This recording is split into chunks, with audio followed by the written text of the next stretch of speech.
আল্লাহ রাব্বুল আলামিন হাসরের ময়দানে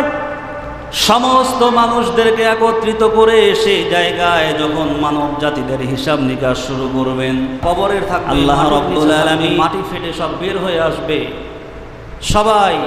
একসাথে দৌড়াইতে দৌড়াইতে হাসরের ময়দানে এক জায়গায় একত্রিত হয়ে এক জায়গায় সবাই একসাথে হয়ে যাবে। আল্লাহ সুবহানাহু ওয়া তাআলা সেখানে এই হাসরের ময়দানে, হাসরের মাঠে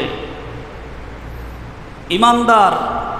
মুমিন, মুত্তাকিন, বেঈমান, কাফের, মুনাফিক সকলকেই সেখানে তাদের সকলের আমল অনুযায়ী, ঈমান অনুযায়ী সকলের বিচার সেখানে শুরু করবেন। সেখানে ফয়সালা করতে থাকবেন কারা জান্নাতে যাবে, কারা জাহান্নামে যাবে, কে কোথায় যাবে, কে কতটুকু সময়ের জন্য জান্নাতে জাহান্নামে যাবে, কে চিরস্থায়ীভাবে জাহান্নামে যাবে, যাবতীয় বিষয় সেখানে ফয়সালা করবেন।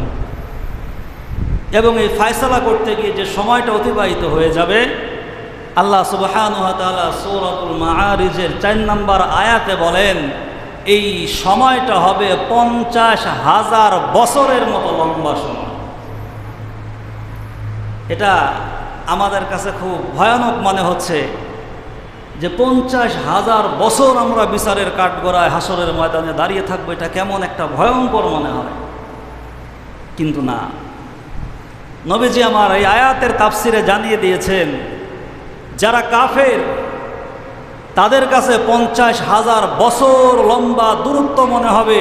কিন্তু যারা ইমানদার, মুমিন, মুত্তাকিন তাদের কাছে মনে হবে